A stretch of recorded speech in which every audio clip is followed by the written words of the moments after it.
नमस्ते विद्यार्थी मित्रों, हूँ वाछानी मारी यूट्यूब चेनल में आप सर्वे विद्यार्थी मित्रों फरी एक वखत हार्दिक स्वागत करूँ छूँ। आज आप जो है धोरण 7 पाठ 7 प्राणियों और वनस्पतिओं में वहन। आज आप पीपीटी द्वारा समझवू है। तो जोईए पाठनी शुरुआत करें। पाठनी शुरुआत में ज आपने एक शब्द आपेलो है वहन। तो आ वहन मीनिंग शू थाय छे? वहन एटले शुं? तो कि वहन एटले कि कोईपण पदार्थनुं एक जग्याएथी बीजी जग्याए पहोंचवू। कोईपण पदार्थ छे एने एक जग्याएथी बीजी जग्याए पहोंचाडवानी क्रियाने आपणे वहन कहीए छीए। अने आ वहन आपणे शेमां जोवुं छे? तो कि प्राणिओमां अने वनस्पतिओमां बंनेमां कई रीते थाय छे तेनी वात आपणे करवी छे। जोईए प्राणिओ अने वनस्पतिओमां वहन तेनो परिचय मेळवीए के एनी जरूरियात शुं छे। तो कि आ प्रकरणमां आपणे सजीवोना पदार्थोना वहन विશે विगतवार अभ्यास करीशुं। सजीवोने जीववा माटे खोराक, पाणी अने ऑक्सिजननी जरूर पड़े छे। तेनुं शरीરના एक भागथी बीजा भागमां वहन थवुं अनिवार्य छे। तेवी रीते उत्सर्ग पदार्थोने शरीरमांथी बहार काढवा पण जरूरी छे। आपणे बधाने खबर छे के दरेक सजीवो छे तेने सजीवोने खोराकनी, पाणीनी अने ऑक्सिजननी जरूर पड़ती होय छे अने तेनुं शरीરના एक भागमांथी बीजा भागमां वहन जवुं केवुं छे अगत्यनुं छे। तेवी ज रीते उत्सर्ग पदार्थो एटले आपणे खबर छे के उत्सर्ग पदार्थो आपणे कोने कहीए छीए? तो कि उत्सर्ग पदार्थो एटले कि एवा पदार्थो के जे बिनजरूरी होय, नकामा पदार्थो, बिनजरूरी पदार्थो होय छे एने आपणे उत्सर्ग पदार्थो कहीए छीए। एनो निकाल थवो पण केवो छे? अगत्यनो छे। त्यारबाद आपणे वात करीए परिवहन तंत्र। तो कि आ परिवहन तंत्र कहीए छीए कोने?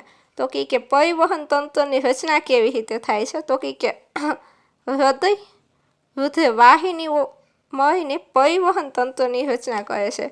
हृदय अने रुधिर वाहिनीओ बंने मळीने शेनी रचना करशे? परिवहन तंत्रनी रचना करशे। जेवी रीते आपणे जोयेलुं के पाचन अंगो छे, मुख छे, अन्ननळी छे, जठर छे, ई पाचन अंगो भेगा मळीने पाचन तंत्रनी रचना करता एवी रीते हृदय अने रुधिर वाहिनीओ भेगी मळीने परिवहन तंत्रनी रचना करे छे, जे पदार्थोना वहननुं कार्य करे छे। घणी वखत तमने एकादा मार्कमां प्रश्न पूछे के परिवहन तंत्र ए शेना द्वारा बनेलुं छे? तो कि हृदय अने रुधिर वाहिनीओ द्वारा। अने तेनुं कार्य शुं छे? तो कि पदार्थना वहननुं कार्य करे। वनस्पतिमां वहन कई रीते थाय छे? तो कि वनस्पतिओमां पाणी, खनिज क्षार अने खोराकना वहन माटे विशिष्ट तंत्रो होय छे। आपणे प्राणिओ अने वनस्पतिमां वहन प्रक्रियाओ केवी रीते थाय छे ते અહીં સમજીશું। ત્યારબાદ જોઈએ પરિવહન તંત્ર। પરિવહન તંત્રની શરૂઆત આપણે જોવી છે, પણ શેમાં? તો કે પરિવહન તંત્રની શરૂઆત આપણે અહીંયા જોશું પેલા પ્રાણીમાં, અને પ્રાણીમાં એક મનુષ્ય પણ આવી જશે। પ્રાણીમાં આપણે મનુષ્યનો પણ સમાવેશ કરતા હોઈએ છીએ। તેથી પરિવહન તંત્ર એ સજીવોના પદાર્થોના વહન માટેનું મુખ્ય તંત્ર છે। આ તંત્ર रुधिर वाहिनीओ अने हृदयनुं बनेलुं छे। जो अहींया आपणे आपेलुं छे के आ तंत्र शेनुं छे? तो कि रुधिर वाहिनीओ अने हृदयनुं बनेलुं छे। रुधिर केवुं छे? तो कि प्रवाही संयोजक पेशी छे। हवे एक अहींया नवो शब्द आवे छे पेशी। पेशी शुं छे? तो कि पेशी छे ई अलग अलग प्रकारना कोषोनी बनावेली आखी रचना होय छे।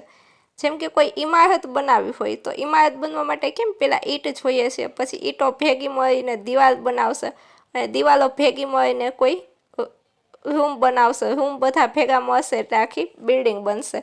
एवी रीते सौथी नानामां नानो एकम आपणा शरीरनी रचना माटेनो सौथी नानामां नानो एकम कोष छे अने बधा कोषो भेगा मळीने शेनी रचना करे छे? तो कि कोषो भेगा मळीने पेशी बनावे छे। कोषो भेगा मळीने पेशीनी रचना थशे। तो रुधिर पण शुं छे? तो कि रुधिर छे एक प्रकारनी प्रवाही संयोजक पेशी छे जे शरीરના विविध पदार्थोનું वहन करे छे। रुधिर द्वारा शरीરના બધા પદાર્થો છે એનું વહન થતું હશે। मीन्स के रुधिर છે એ પ્રવાહી છે, પ્રવાહીમાં એ પદાર્થો ભરશે અને रुधिर છે એ આખા શરીરમાં વહન પામશે, એટલે કે સર્ક્યુલેટ થશે અને જે જગ્યાએ એને પહોંચવું છે ત્યાં પહોંચાડશે બીજા પદાર્થને। ત્યારબાદ આપણને આપેલી છે रुधिर वाहिनीओ। रुधिर वाहिनीओ कोने कहेवाय छे? तो कि रुधिरने शरीરના विविध भागोमां पहोंचाडती नळीओनुं जाळुं। एक जग्याएथी लई अने रुधिरने आखा बोडीमां अलग अलग भागोमां पहोंचाडती नळी छे एने आपणे शुं कहे छे? रुधिर वाहिनी। અને ત્યારબાદ આપણને આપેલું છે હૃદય. તો કે હૃદય શું છે? હૃદય એક પંપ તરીકે કાર્ય કરતું અંગ છે જે હૃદયને સમગ્ર શરીરમાં ધકેલે છે. આ તંત્ર પાચિત ખોરાકના ઘટકો, ઓક્સિજન અને ઉત્સર્ગ દ્રવ્યોનું વહન કરવામાં મહત્વનો ભાગ ભજવે છે. જો આપણને ખબર છે કે પાચિત ખોરાકના ઘટકો, ઓક્સિજન અને ઉત્સર્ગ દ્રવ્યો આ ત્રણેયનું વહન થવું કેવું છે? ખૂબ જ અગત્યનું છે. તો આ ત્રણેયનું વહન કરવામાં કઈ કઈ વસ્તુઓ ભાગ ભજવશે? તો કે એક તો રુધિર, રુધિર વાહિની અને હૃદય જે પરિવહન તંત્રની રચના કરે છે. આ પરિવહન તંત્ર છે આ બધાનું વહન કરવામાં ખૂબ જ અગત્યનો ભાગ ભજવશે. ત્યારબાદ આપણે રુધિરનું બંધારણ જોવું છે. રુધિર કોને કહેવાય છે? સામાન્ય ભાષામાં આપણે શું કહીએ છીએ? લોહી કહીએ છીએ જેને. એ રુધિર છે એ કેવું બંધારણ ધરાવે છે એની વાત કરીએ. એની અંદર શું શું આવેલું છે? તો કે રુધિર એ પ્રવાહી છે જે રુધિર વાહિનીઓમાં વહે છે. રુધિર શું છે? એક પ્રકારનું પ્રવાહી છે જે રુધિર વાહિનીમાં એટલે કે જે નળી જેવી રચના આપણે કીધેલી એમાં વહેતું હશે. તે પાચિત ખોરાકના ઘટકોનું નાના આંતરડાથી શરીરના વિવિધ ભાગો તરફ વહન કરશે. આપણને બધાને ખબર છે કે પાચન છે એ સંપૂર્ણ પાચન ક્યાં થાય છે? તો કે નાના આંતરડામાં પૂરું થઈ જાય છે. અને નાના આંતરડામાં જે પાચિત ખોરાક છે ત્યાંથી એનું બીજા ભાગો તરફ વહન કરવાનું કાર્ય રુધિર કરશે. તેમજ આપણે પાઠ 6માં ભણી ગયા છીએ કે ઓક્સિજન બધો ક્યાં હશે? તો કે આપણે નાક દ્વારા જે ઓક્સિજન લેશું એ ફેફસા સુધી પહોંચે. અને આ ફેફસામાંથી ઓક્સિજનને શરીરના વિવિધ કોષો સુધી પહોંચાડવાનું કામ પણ કોણ કરતું હશે? રુધિર કરતું હશે. રુધિરની અંદર શું શું આવેલું છે? તો એમાં એક પહેલો એવો ઘટક છે રુધિર રસ. રુધિરની અંદર શું આવેલું હશે? રુધિરનો તરલ ભાગ જેમાં વિવિધ પ્રકારના કોષો આવેલા હોય છે જેને આપણે કહીએ છીએ રુધિર રસ અથવા તો પ્લાઝ્મા.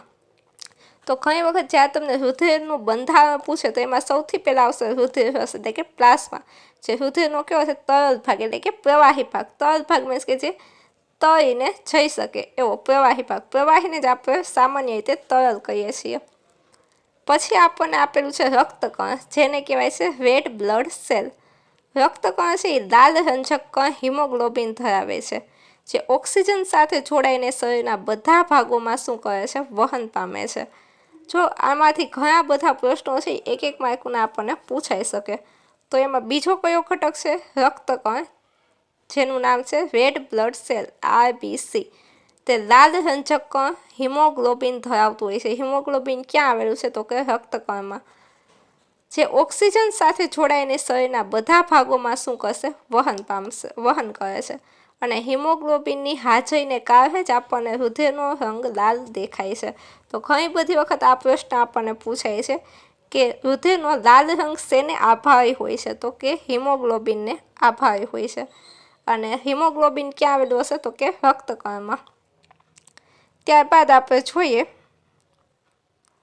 રુધિર માત્ર રક્તકણ જ નહીં પરંતુ અન્ય મહત્વના કોષો પણ આવેલા હોય છે. રુધિરમાં ખાલી રક્તકણ એક જ નહીં પણ બીજા પણ કોષો આવેલા હોય છે જે શરીરના સંરક્ષણ અને રુધિરને ગંઠાવવામાં મદદ કરે છે. સંરક્ષણ મીન્સ કે એને સાચવીને રાખવું, સંરક્ષણ કરવું. જો શું કહે છે ત્યાર પછી એમાં આવેલા છે શ્વેતકણ વ્હાઇટ બ્લડ સેલ WBC. આ કોષો શરીરમાં પ્રવેશતા જંતુઓ સામે લડીને રોગ સામે રક્ષણ આપે છે. તેથી જ આવા કણને આપણે શું કહીએ છીએ? આવા કણને બીજી રીતે આપણે કહીએ છીએ એન્ટીબોડી. આ એન્ટીબોડી જેવું કામ કરતા હશે. જે શ્વેતકણ છે એ એન્ટીબોડી જેવું કામ કરે છે જે શું કરે છે? તો કે કોઈ રોગ આપણને થયો હોય છે કોઈ પણ તો એ રોગકારક જંતુ સામે લડી અને આપણા શરીરનું રક્ષણ કરે છે. તેવી રીતે આપણી પાસે હજી એક કોષ આવેલા છે જેને આપણે કહીએ છીએ ત્રાકકણ. એને આપણે કહીએ છીએ પ્લેટલેટ્સ.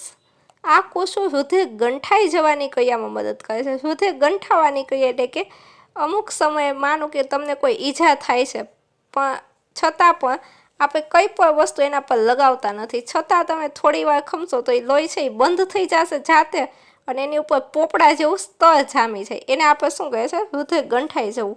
તો આ રુધિર ગંઠાઈ જવાની ક્રિયામાં શું થાય છે? ત્રાકકણો ભાગ ભજવે છે. જે ઈજા થાય ત્યારે રુધિરનો પ્રવાહ રોકવા માટે જરૂરી છે. હવે જો ઘણી વખત તમને એમ થાય કે આ ત્રાકકણ છે એ બનતા જ હશે તો કે હા, ત્રાકકણ છે એ દરેક વ્યક્તિમાં બનતા હોય છે પણ જો કોઈ વ્યક્તિ એવી હોય કે એમાં ત્રાક ઓછા બને છે અથવા તો નથી બનતા એવી કોઈ પણ સંભાવના થાય તો એનું તેના માટે કન્ડિશન કેવી થશે, જોખમકારક ઊભી થશે. જો એને ઈજા થશે તો રુધિર ગંઠાશે નહીં, બધું રુધિર છે એ પ્રવાહીની જેમ વહી જશે. તેથી એની માટે કેવું છે, જોખમકારક છે. તેથી ત્રાક કણની માત્રા પણ આપણા શરીરમાં કેવી હોવી જોઈએ, પ્રમાણિત હોવી જોઈએ. આ બધા કણો છે એ આપણા માટે ખૂબ જ અગત્યના છે. રુધિરનો લાલ રંગ હિમોગ્લોબિનને કારણે હોય છે, જે રક્તકણમાં જોવા મળે છે. આ કોષોનો અભ્યાસ સૂક્ષ્મદર્શક યંત્ર દ્વારા એટલે કે માઇક્રોસ્કોપ દ્વારા થાય છે. આપણે આને નરી આંખે જોઈ શકતા નથી. આને જોવા માટે શેનો, તો કે સૂક્ષ્મદર્શક યંત્રનો ઉપયોગ થાય છે. ત્યારબાદ તમારી માટે એક પ્રશ્ન છે, રુધિરનો લાલ રંગ શાની હાજરીને કારણે હોય છે?